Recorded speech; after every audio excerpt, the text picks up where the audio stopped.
São minha ou as palmas aí do louvor foi meio xoxa, não foi? Rapaz, agora o missionário puxou de verdade aí, viu? Não é possível, cara. Irmãos, abra sua Bíblia comigo em Atos capítulo 10. Atos capítulo 10.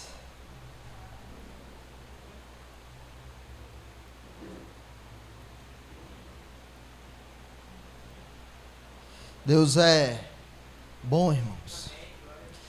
Atos capítulo 10, versículo 1 em diante. Oh, Mateus, presta não. Atos capítulo 10, versículo 1. É um texto que, aparentemente, se os irmãos já tiverem percebido, eu acho que é um dos textos que eu mais repito em pregação. Cornélio. A Bíblia diz o seguinte: havia em Cesareia um homem chamado Cornélio, centurião do regimento conhecido como italiano. Ele e toda a sua família eram piedosos e tementes a Deus. Davam muitas esmolas ao povo e orava continuamente a Deus. Certo dia, por volta das 3 horas da tarde, ele teve uma visão. Viu claramente um anjo de Deus que se aproximava dele e dizia: Cornélio. Atemorizado, Cornélio olhou para ele e perguntou: que é, Senhor? O anjo respondeu: suas orações e esmolas subiram como oferta memorial diante de Deus. Agora mande alguns homens a Jope para trazerem um certo Simão, também conhecido como Pedro, que está hospedado na casa de Simão, o curtidor de couro, que fica perto do mar. Depois que o anjo lhe falou e se foi, Cornélio chamou 2 dos seus servos e um soldado piedoso dentre os seus auxiliares, e contando-lhes tudo o que tinha acontecido, enviou-os a Jope. Só até aí, feche seus olhos. Pai, muito obrigado pela tua palavra. Obrigado pela tua bondade expressa nas Escrituras, que nos sustenta, que nos alimenta, que nos faz, ó Deus, irmos em direção à tua presença, à tua graça. E nessa noite, Pai, eu quero te pedir novamente, nos toca com a tua palavra, Senhor. Nos ministra poderosamente e profundamente através das Escrituras. E que o Senhor, meu Deus, nos faça crescer em conhecimento, crescer em graça. E dessa forma, meu Deus, conscientemente e com o nosso intelecto, glorificarmos a Ti, honrarmos a Tua presença, honrarmos a Tua palavra, Deus. Pois é para isso que Tu nos criastes. E foi para isso que o Senhor nos colocou em Tua presença novamente, através do sacrifício de Cristo.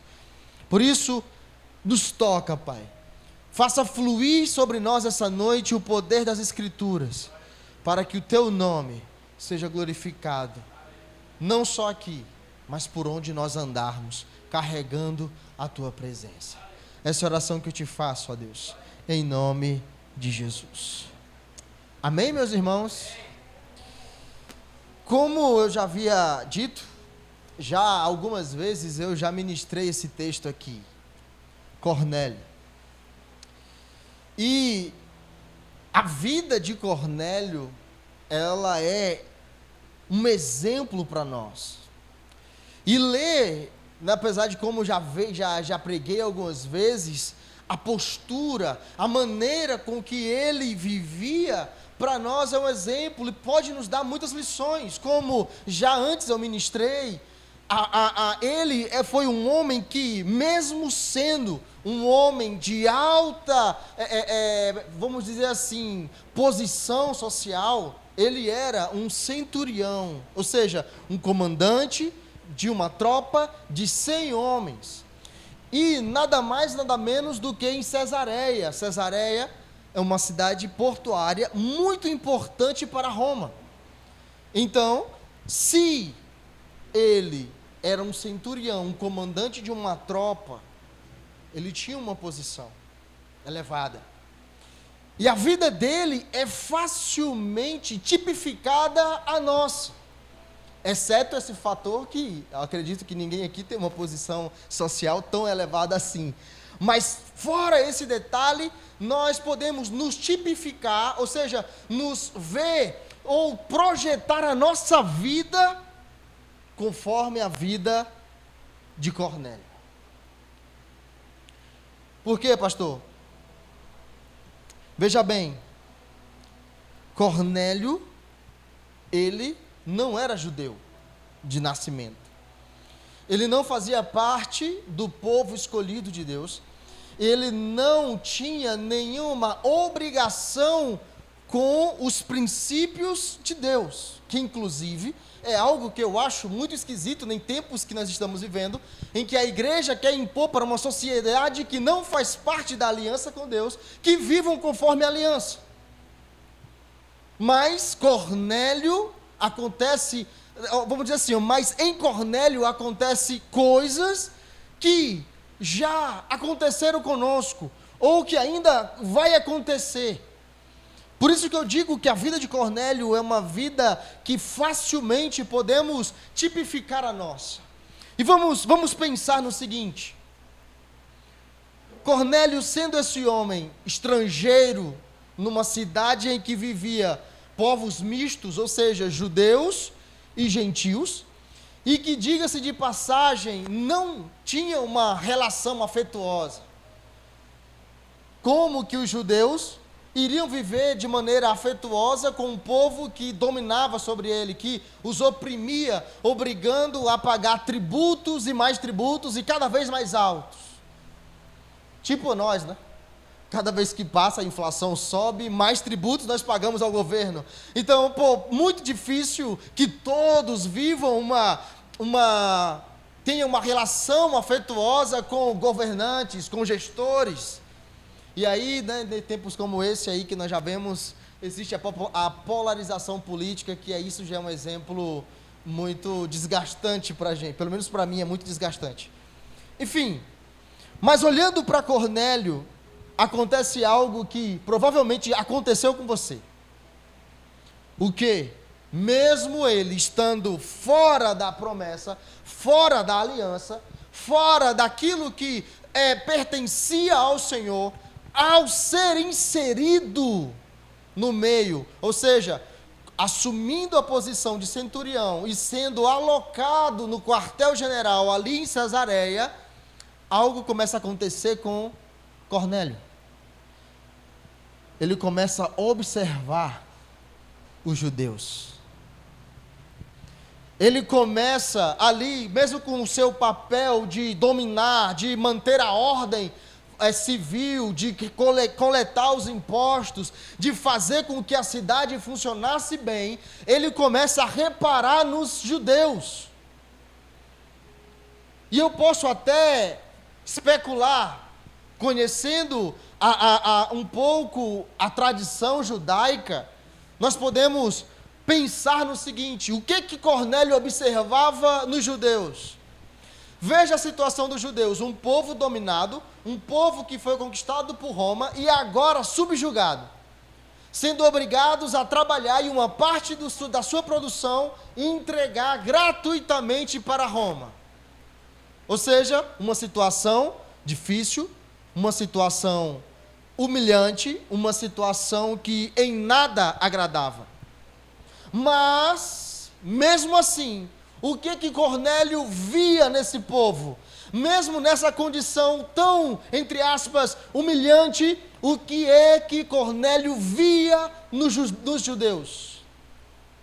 Um povo que mesmo, entre aspas, que não é a realidade, mas eu vou dizer por que ele poderia pensar assim, que, entre aspas, o seu Deus havia os abandonado, mesmo diante de um possível abandono do seu Deus, onde os judeus estavam todos os sábados na sinagoga, onde os judeus estavam reunidos toda sexta-feira iniciando o Shabat, onde os judeus estavam cumprindo toda a lei do seu Deus, mesmo diante de um aparente abandono, os judeus permaneciam firmes à palavra do seu Deus.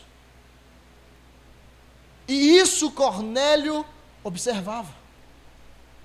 Então, pense, Cornélio está, depois que ele é realocado para Cesareia com sua tropa, conhecida como italiana, ele começa a conviver e observar esses fatores. Então, ele está em um ponto de observação. Amém? Ele está em uma posição de observação passiva. Guarde isso. Ele está apenas agora assistindo o cotidiano dos judeus e vendo como eles eram diferentes. Imagina, ele era um romano. Amém?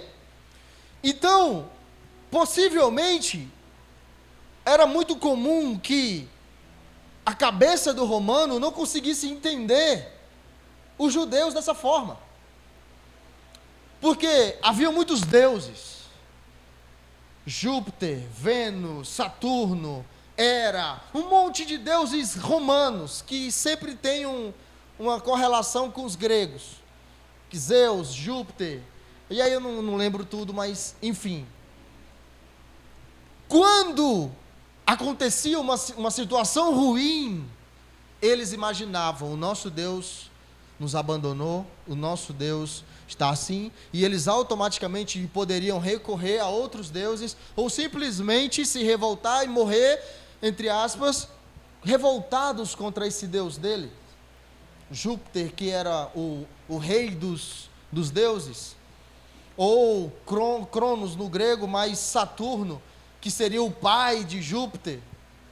Então, provavelmente, eles, numa situação de abandono ou de desgraça, provavelmente eles não se comportariam como os judeus. Então, no seu ponto de observação, uma coisa começa a acontecer nele. A graça começa a se manifestar na vida de Cornélio.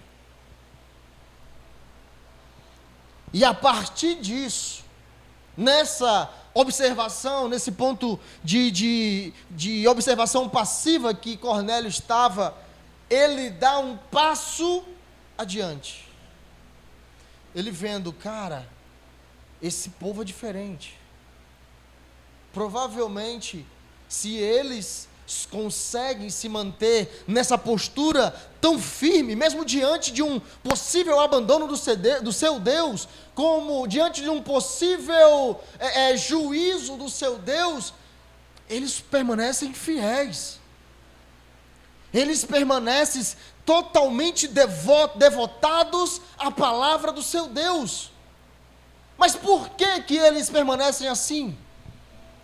Qual a razão deles continuarem todos os sábados nas sinagogas?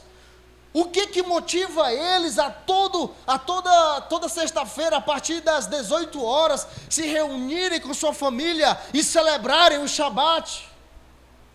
A sacrificar, a entregar o seu dízimo de tudo que tem. O que faz então ele sai de um ponto de observação passiva e começa a fazer, imagino eu, uma observação mais ativa?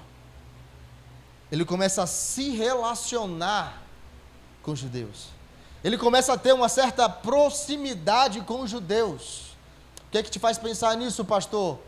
As obras que ele começa a fazer. O que é que a Bíblia diz? Que havia um homem chamado Cornélio em Cesareia, que era centurião, e que ele era temente a Deus. O que é esse temente? É o que a gente pode chamar um proselitista, alguém que não é de origem, mas muda a sua religião por aceitar que aquele povo estrangeiro, ou seja, os judeus, tem uma religião mais ajustada. Um proselitista é isso.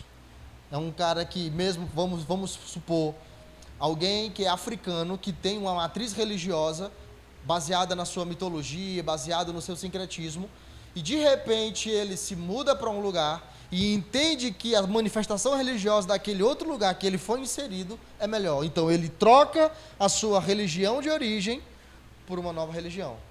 Amém? Isso é um proselitista. Então, mesmo ele sendo um homem estrangeiro no meio dos judeus, ele começa a reproduzir o comportamento dos judeus. E o que a Bíblia diz aqui? Ele constantemente orava a Deus e, além disso, doava, fazia muitas doações financeiras aos pobres. Ou seja, ao invés dele oprimir mais, como era costume dos outros centuriões, ao invés dele oprimir mais aquele povo, cobrando propinas, cobrando subornos ou fazendo o que fosse, ao invés disso, ele se comporta de maneira diferente. Ao invés de tirar mais do que o governo já tirava, ele tirava do dele para abençoar os pobres. E nesse aspecto, ele também orava, não mais a Júpiter, que era o rei dos deuses na sua religião romana, não a Saturno, que era o pai de Júpiter. Ele abandona e começa a orar ao Deus de Israel, o Deus verdadeiro. A partir desse relacionamento, ele começa a mudar, começa a acontecer dentro dele uma mudança que, como eu disse antes, é exatamente o que acontece conosco. Por alguma razão, seja por uma observação, seja por ouvir uma palavra, seja por uma amizade que você teve com algum crente, alguma coisa mudou em você e te fez sair do ponto de observação, dizer, cara, fulano mudou tanto, quem diria, né? A gente, quando era pequeno, era assim, assado, mas depois que entrou na igreja é outra pessoa. Esse ponto de observação aconteceu comigo, aconteceu com você de alguma forma. Ou então já amigos dentro da igreja. O fato é que, nesse momento, mudanças acontecem em nós. Que aí eu vou chamar de despertamento da graça.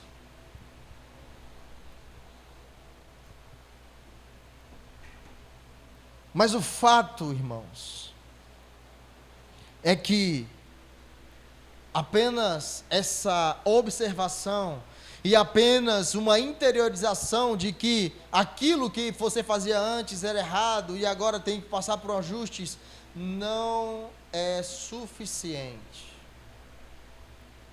Apenas uma compreensão de que você deve mudar não é suficiente.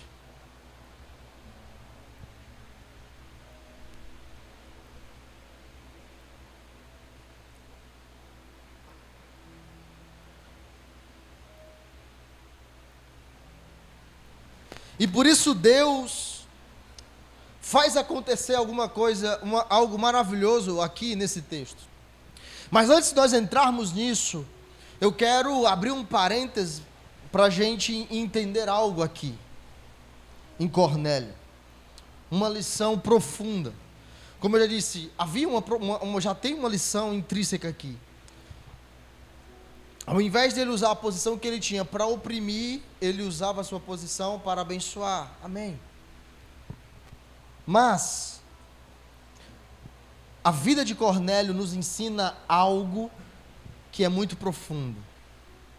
E que tudo isso que eu já falei até aqui gira em torno de uma palavra: consistência.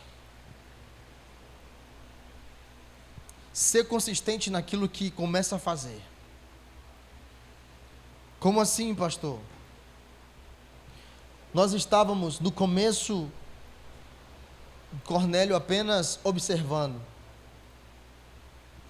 e se indagando. Cara, como é que eles conseguem? O Deus deles abandonou eles, entregou eles para serem dominados por Roma. Como é que eles conseguem? E ele, com certeza, nessas perguntas, ele começou a ir atrás de respostas. A mudança em Cornélio, ela só acontece porque ele manteve a sua consistência em alcançar respostas. E quando ele não encontrava em um certo ponto, ele tinha em seu interior uma certeza: eu preciso entender por que isso acontece. Por que eles permanecem dessa forma? Mesmo que o Deus deles não mereça. Isso na cabeça dele, tá? Isso é uma imaginação que eu tenho a partir de um pensamento anterior a conhecer a Deus. Amém? Mesmo que Deus esteja aparentemente sendo mal com eles, eles ainda permanecem fiéis. Então ele insistentemente, consistentemente, buscava respostas. Conversava com um, perguntava a outro, e nisso ele foi colhendo informações, e nisso ele foi tomando conhecimento, nisso ele foi aprendendo sobre o Deus daquele povo. Então a sua consistência, a sua insistência em conhecer o porquê que eles eram daquele jeito, começou a fazer com que mudanças acontecessem nele. De maneira que depois ele passou a orar a Deus e não a Júpiter. Entende? Mas por quê? Isso tudo por causa da sua insistência, da sua consistência, da sua constância em responder às suas perguntas interiores. Irmãos, não é pecado questionar Deus. Não é pecado. Eu vou abrir esse parênteses bem grande aqui. Por mais que às vezes você pode escutar, ou até mesmo eu já falei, que a gente gasta muito tempo questionando, mas não é pecado. Não tem respostas? Pergunte, questione. Não consegue entender a situação que você está vivendo? Pergunte a Deus o porquê. Por quê? Na sua observação, por que fulano consegue se manter tão fervoroso? Será se ele não tem problemas? Será se ele não passa por dificuldade? Por que ele consegue se manter? Não falta nenhum culto, em tudo está envolvido. Por quê? Se ele não se movesse nessa intensidade de responder suas perguntas interiores, ele não conheceria o Deus de Israel. E de maneira nenhuma ele iria trocar a oração por Júpiter e passar a orar a Deus. Seja constante e consistente. Tem dúvida? Pergunte, questione, mas responda. Alcance as respostas para os seus questionamentos. Amém, irmãos? Então Cornélio, nessa insistência dele, ele sai da sua posição de um religioso romano, e aqui eu não estou falando, irmãos, pelo amor de Deus, eu não estou falando de igreja católica apostólica romana, não existia isso, eu estou falando da mitologia romana, um religioso que acreditava nos deuses romanos, Júpiter, Vênus, Saturno, Hera, Baco, um monte de deus lá, ainda não existia igreja aqui, amém? Então, ele passa de um religioso romano para um prosélito, um proselitista, temente a Deus, o Deus de Israel, o Deus verdadeiro, por uma consistência em responder suas perguntas, em tentar entender por que o povo era daquele jeito. Irmãos, mas você acha que isso era suficiente para Cornélio? Não. Ele ainda não tinha alcançado a plenitude de Deus na sua vida.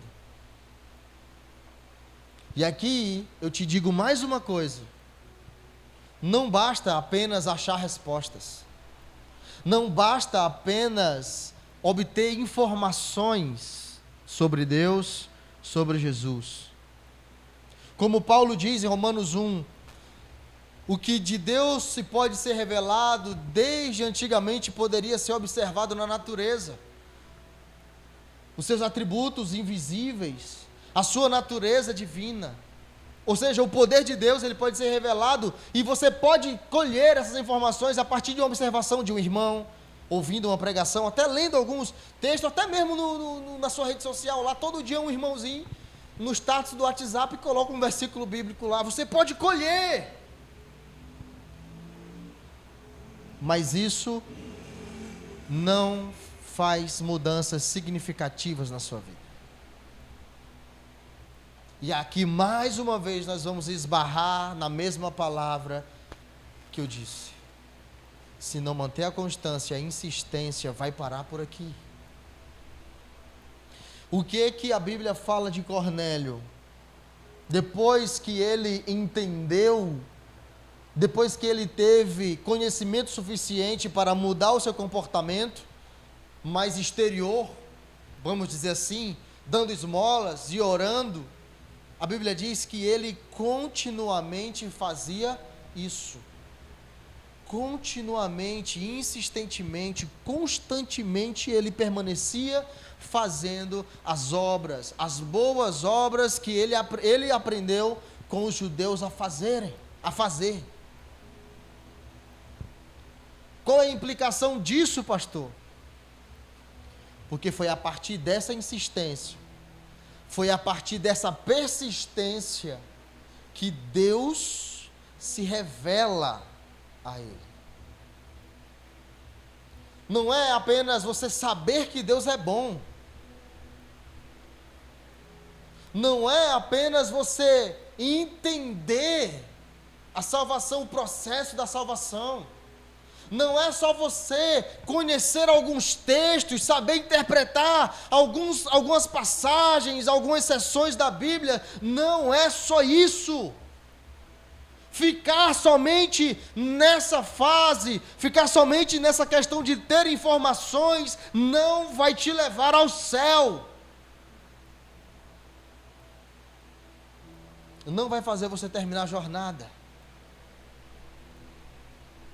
Sabe o que vai te fazer concluir a jornada, guardar a fé, como Paulo diz a Timóteo já no finalzinho da sua carreira: eu combati o bom combate, guardei a fé. Sabe o que vai te fazer chegar até o fim? Experimentar Deus de verdade. Não é só conhecer, não é só ter informações.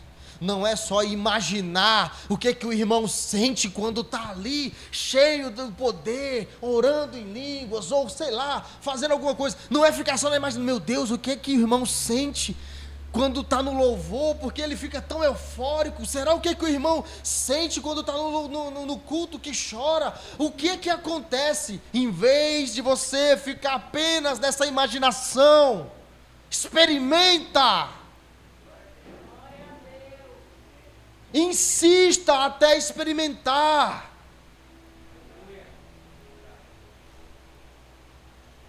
Enquanto você não ter uma experiência plena com Deus, você não terá combustível suficiente para alcançar a vitória contra as tribulações da vida. Provai e vede que Deus é bom. E por causa disso, porque ele continuamente orava a Deus e dava esmolas, Deus prepara um plano que trouxesse a plenitude para a vida de Cornélio. E aí nós lemos o texto aqui, que no certo dia, às 3 horas da tarde, um anjo aparece para Cornélio, dando orientações. Aquilo ali não era plenitude, irmãos. Uma experiênciazinha aqui e tal não é plenitude. Amém? É até bom, mas não é na plenitude. E o que acontece? Aquele anjo dá orientação: Cornélio,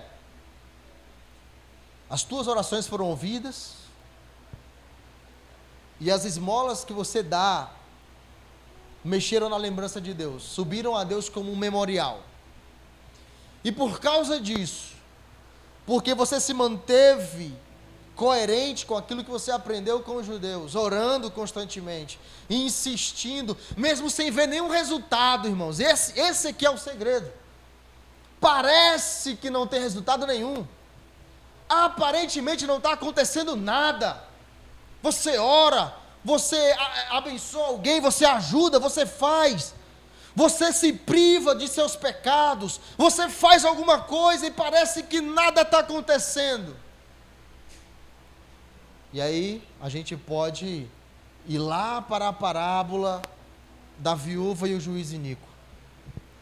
Todo dia ela batia na porta do juiz: cara, julga minha causa. Julga minha causa. Se aquela viúva não tivesse a postura de permanecer pedindo todos os dias para aquele juiz julgar a causa dela, o que teria acontecido? Nada.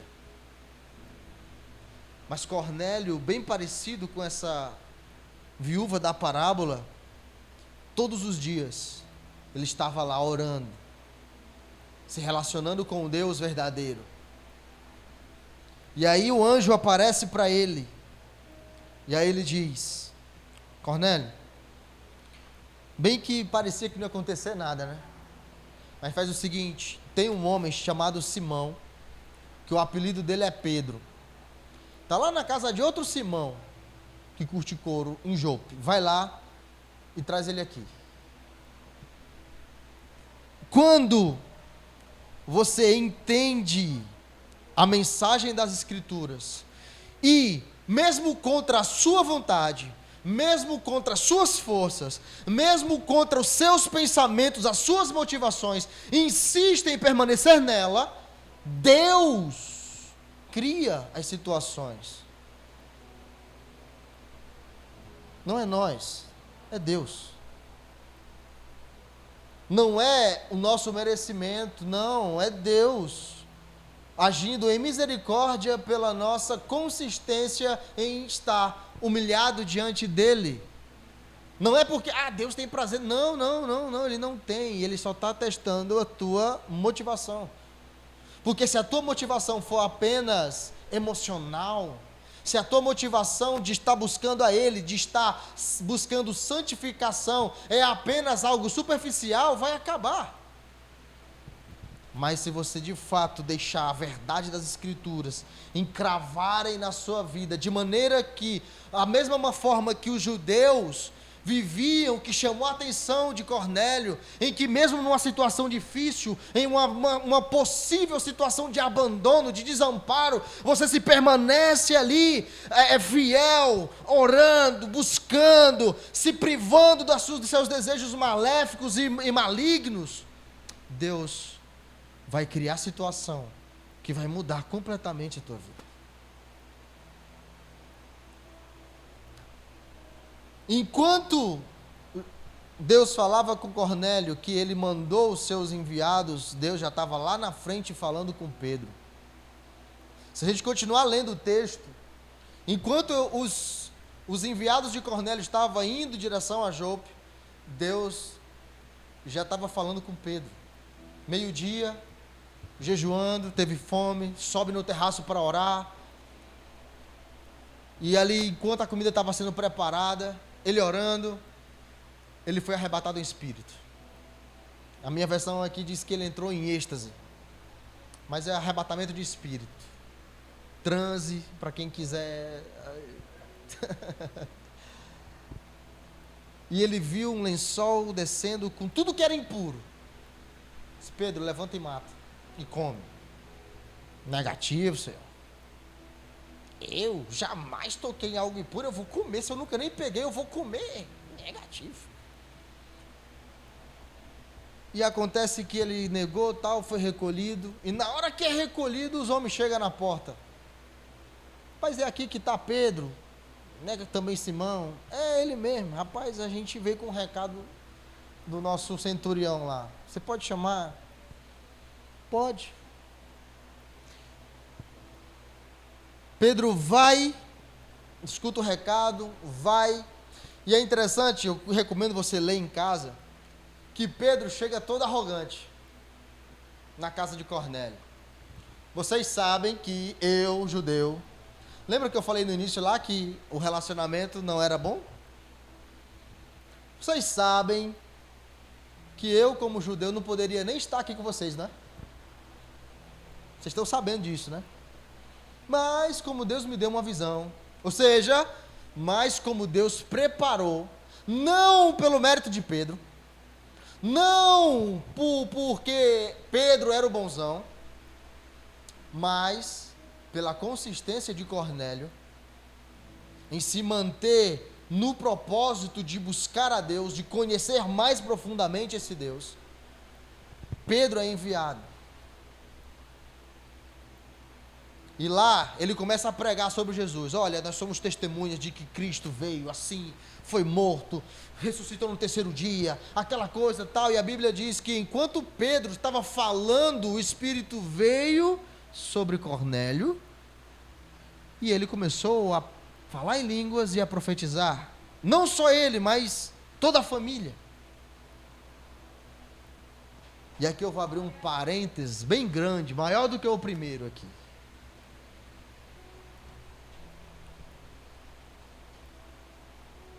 Coisas acontecem na nossa vida, ou Deus nos usa por alguma coisa, não é porque você é religioso, é espiritual, ora muito, jejua muito.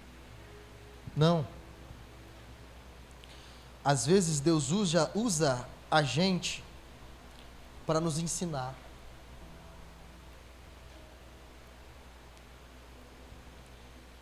Enquanto Pedro pregava em resposta de oração a Cornélio, a ida de Pedro na casa de Cornélio foi resposta de oração, sim ou não? Ele orava constantemente a Deus, Deus sabia que faltava algo na vida dele. E o que é que faltava na vida de Cornélio? Salvação plena. Onde é que está a salvação plena? Cristo. Então, embora ele fosse temente a Deus, ele ainda não tinha acesso à salvação porque ele não conhecia o Salvador. Então, em resposta à oração, em ele ter se mantido ali, buscando a Deus, Deus, sabendo da sua necessidade, ou seja, Deus sabe o que você precisa, manda Pedro. Mas, o que a gente vai aprender aqui em Pedro agora? Pedro é enviado. É o poderosão? É o profetão? Não. Era para ensinar Pedro. Qual foi a visão? Pedro, mata e come. Negativo.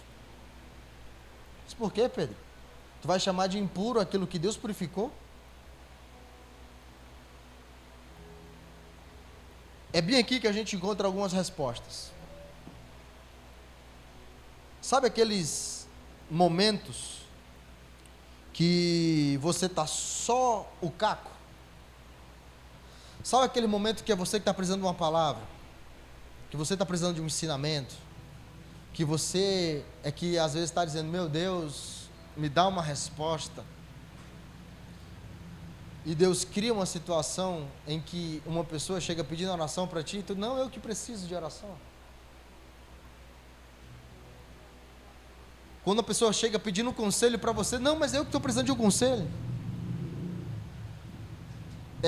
É o que a gente aprende bem aqui em Pedro. A situação acontece, não é por mérito nosso. É porque às vezes nós precisamos aprender.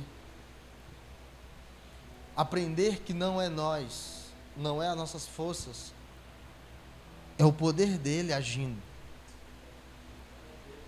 E enquanto nós estivermos presos dentro da nossa bolha religiosa, nós de certa forma estamos impedindo a ação de Deus na vida de quem precisa de fato.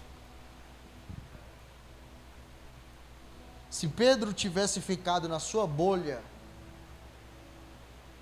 a resposta de oração não tinha chegado a Cornélio. Deu de entender?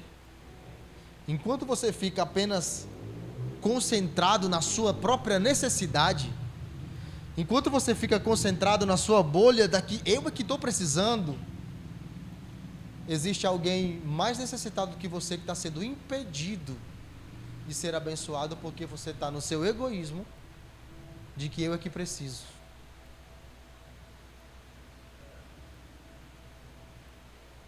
Irmãos,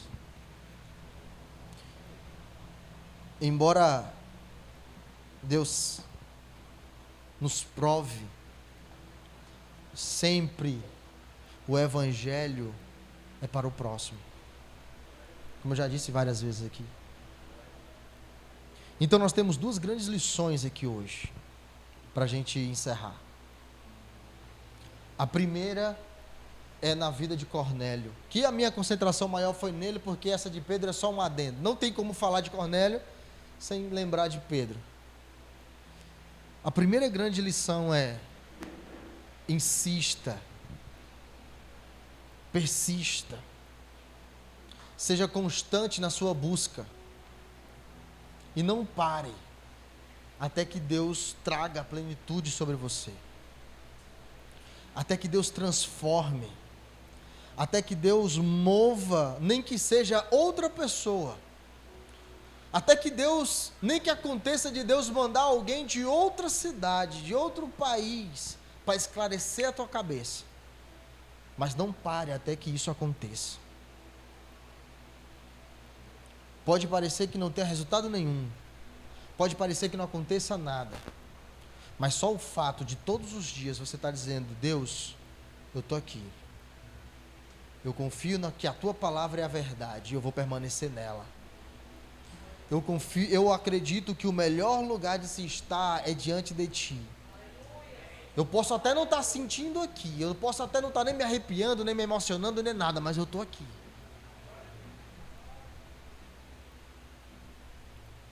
Uma hora acontece. E quando acontecer, irmãos, nessa meu estudo, um site católico, que eles são mais apegados a isso, fala que Cornélio se tornou o bispo de Cesareia. Para mim não é informação oficial, mas eu vi isso. Ou seja, muito possivelmente aquele homem se tornou o pastor da igreja em Cesareia. Simplesmente, mesmo que essa informação não seja oficial por minha parte, mas é bem possível que sim, pela sua insistência, pela sua constância, provavelmente ele deixou de ser um centurião para ser um bispo. Ou seja, uma mudança radical. Insista e persista. E a segunda lição é que não fique preso na sua bolha. Porque assim como Deus pode usar alguém para te trazer a resposta, você pode ser a resposta de alguém. Assim como Deus pode mover outra pessoa para esclarecer as tuas dúvidas, para fazer você experimentar Deus de maneira mais profunda, talvez você seja alguém que vai fazer outra pessoa experimentar Deus de uma maneira mais profunda. Amém, irmãos? Vamos ficar de pé?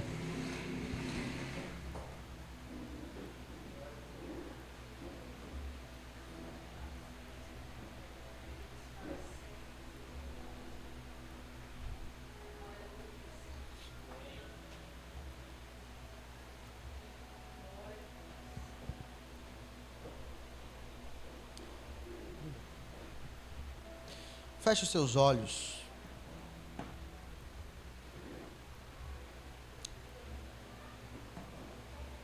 E nesse momento eu gostaria que você orasse.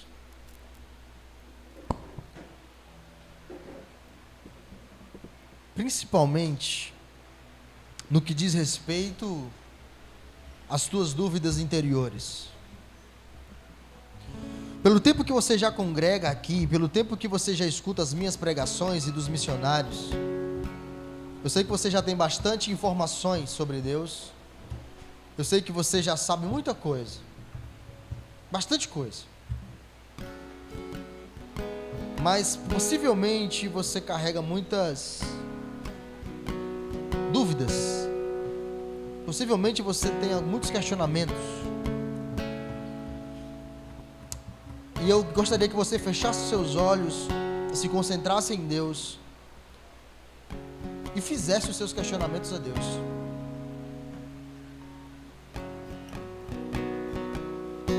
Você não está compreendendo o que aconteceu, o que está acontecendo, o porquê de algo. Eu quero te incentivar nesse momento, aqui dentro da igreja, algo que parece tão estranho, questionar a Deus. Mas não apenas questionar no sentido de afrontar, mas questionar com o coração voltado e crente de que Deus responde. No sentido de que Deus conhece a tua necessidade como conhecia a necessidade de Cornélio.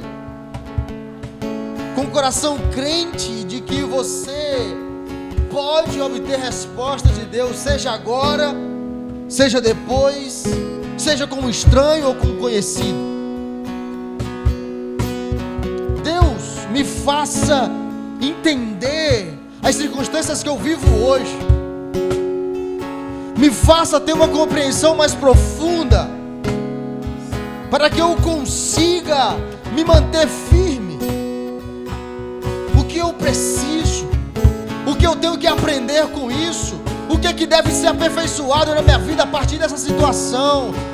Leve os seus questionamentos a Deus. Ah, Jesus. Ah, Jesus. Nós cremos que Tu és um Deus que ouve, e um Deus que não apenas ouve, mas também responde. Um Deus que fala, um Deus que se move ativamente no meio do Seu povo. E nessa noite nós clamamos. Ah, Jesus, nos faça entender, nos faça achar respostas que nos leve para mais perto de Ti.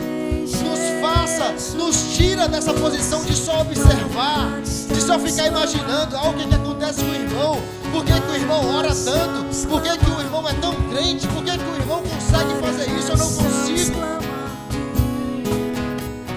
Por que eu vejo tantos cristãos vivendo de uma forma e eu não vivo? Ah, Jesus, libera entendimento sobre a Tua igreja nessa noite, Pai. Libera entendimento, meu Pai. Libera compreensão sobre o coração dos Teus filhos. Vem, Jesus. Vem, Jesus. Yeshua, desce, rasga os céus e enche esse lugar com Tua glória. Queremos o Teu reino. Preparamos um lugar pra reinar. Traz resposta, Jesus. Vamos, Yeshua. Ah, Jesus, Tu és um Deus vivo, nós cremos. Rasga os céus E enche esse lugar. com Tua glória. Ah, Deus, move a Tua glória nesse lugar. Queremos o Teu reino. Tua justiça. Te preparamos um lugar. Pra reinar, e Ele vem sobre a crista das ondas. Ah, Jesus. Com poder. Lance os teus questionamentos aos pés de Jesus. Suas mãos. Confia nele. Plenamente. Ele é um Deus de perto. Ora pareça estar longe, Ele está perto. O Cristo. Ah, Jesus.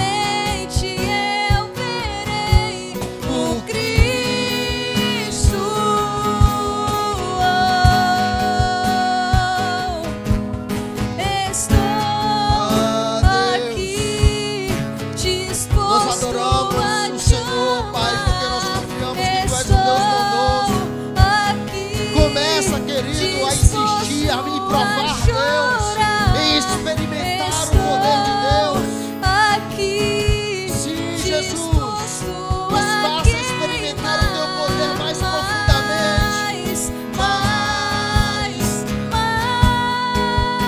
Eu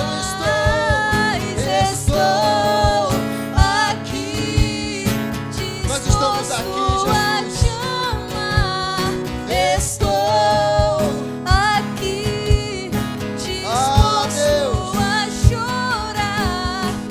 Estou aqui, disposto a queimar mais, ainda mais, Jesus. Nós amamos a tua presença, Jesus. Nós queremos honrar a tua presença, Jesus. Nós queremos honrar a tua palavra, Deus. Vem, Jesus. Maranata, estamos clamando. Maranata, Deus. Maranata, estamos clamando.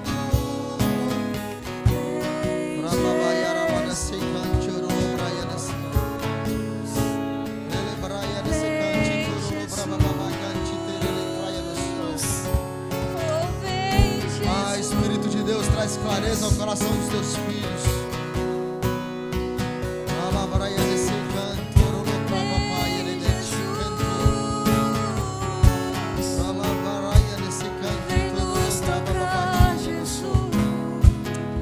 Espírito de Deus.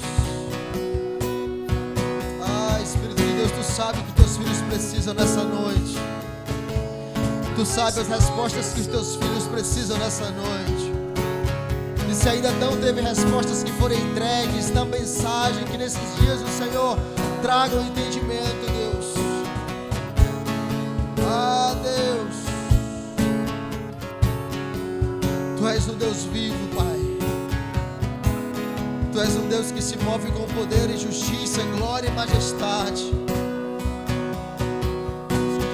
Maranata, estamos clamando. Maranata, estamos clamando. Maranata, estamos clamando.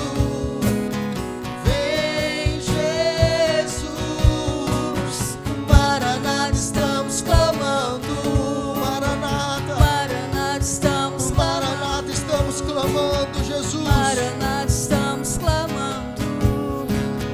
Vem, Jesus. Jesus. A tua glória é inconfundível, Jesus. Nos esmaga com tua glória, Jesus.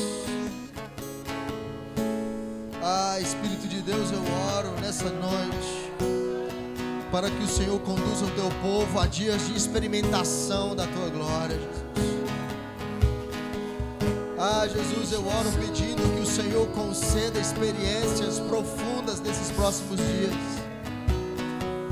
Na semelhança que foi com Cornélio, que pela sua insistência o Senhor fez toda uma situação para ele experimentar a tua presença de maneira profunda. Eu te peço, nos leva a experimentar a tua glória, Deus. Experiências jamais vividas pelos teus filhos sejam liberadas nesses próximos dias, ó Deus. Oh Deus. Ele vem sobre a crista das ondas. Com poder e justiça em suas mãos, plenamente o conhecerei. Finalmente eu verei Cristo. Aumenta o fogo no nosso interior, Jesus. Faça levar o nível da nossa insistência, da nossa sede, da nossa fome. Nos faça ser constantes na busca pela tua presença. Não apenas ter informações de quem tu és, mas experimentar quem tu és. Não apenas saber que tu és bom, mas vivenciar a tua bondade, Deus. Senhor, Não apenas saber que o Senhor cura, mas vivenciar a cura de Deus. Nos leva a esse lugar, Jesus. Nos leva a esse lugar, Jesus. Nos faça experimentar a cura. Nos faça experimentar a libertação. Nos faça experimentar a profecia. Nos faça experimentar a revelação.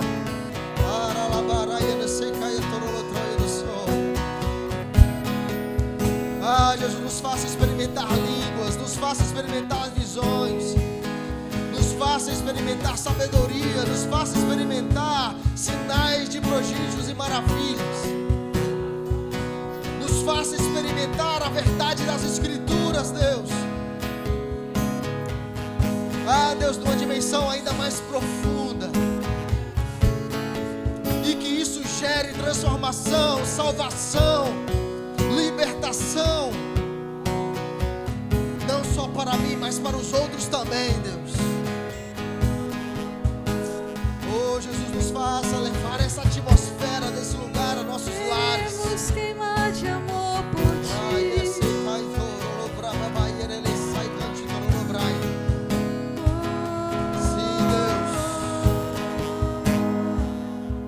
Nos envolva com tua glória e nos faça sair da nossa bolha.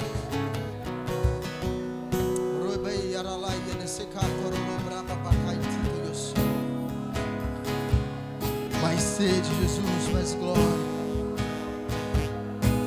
Estou aqui disposto. Esteja disposto a clamar, a amar, a queimar, a se desgastar na presença. Ah, Jesus, nos dá mais paixão pela tua glória. Nós te amamos. Disposto a queimar mais. Ah, Deus. Estou aqui disposto a te amar. Estou aqui disposto a chorar. Estou aqui disposto a queimar mais.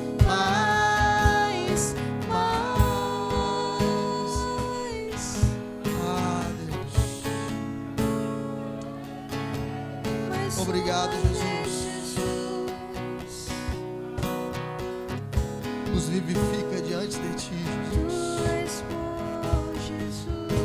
Que essa noite, Pai, seja um gatilho para um despertamento em nosso meio, Deus. Nos faça entender que viver na superfície não nos é suficiente.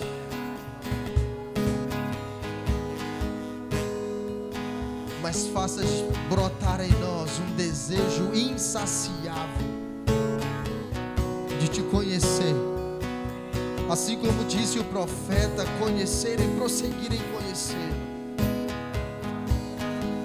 E a palavra conhecer, Deus, não é apenas de ver, de ouvir, mas a palavra usada é yadar, conhecer intimamente. Conhecer tal qual o marido conhece a esposa. É assim que queremos te conhecer. Tal qual o marido conhece a esposa e vice-versa, nós queremos te conhecer. E nos leva a esse lugar de consciência de quem tu és. Esse lugar de experimentação.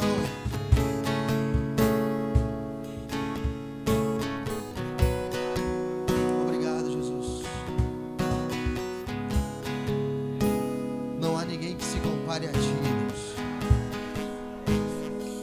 A tua glória é inconfundível. A tua glória, ela não tem comparação, é incomparável, Jesus.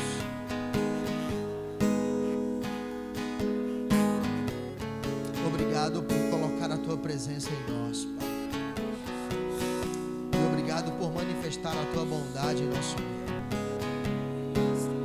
Nós não merecemos, nós não somos nada.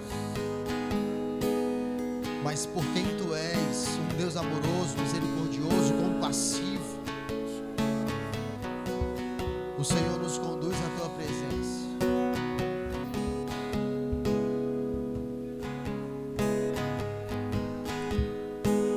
Tire esses minutos para contemplar, contemplativos. Deixa o Espírito te ministrar. Aleluia, Pai. Aleluia. Tu és santo. Tu és lindo, Pai. Tu és maravilhoso. Tu és belo. Não há ninguém e nada que se compare a Ti. Não há nem que se assemelhe, quanto mais se comparar. Não há ninguém que se compare a Ti.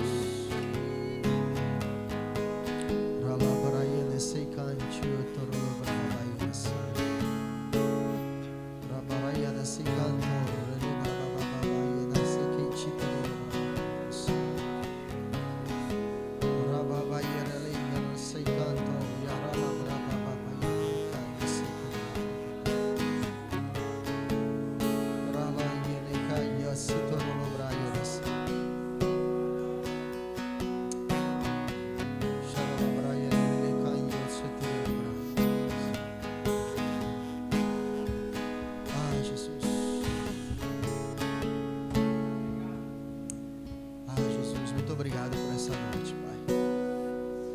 Nos leva em paz aos nossos lares. Nos preserva com essa sede. Nos mantém em integridade. E nos ajude a chegarmos até o final da nossa vida como Paulo, que combateu o bom combate, completou a carreira e guardou a fé. Obrigado, Jesus. Que a Tua graça, paz e misericórdia esteja sobre todos, e que as doces consolações do Espírito Santo sejam em nossos corações até o grande e glorioso dia do retorno do nosso Senhor, do nosso amado e desejado Jesus. Amém. Amém. Obrigado, Jesus.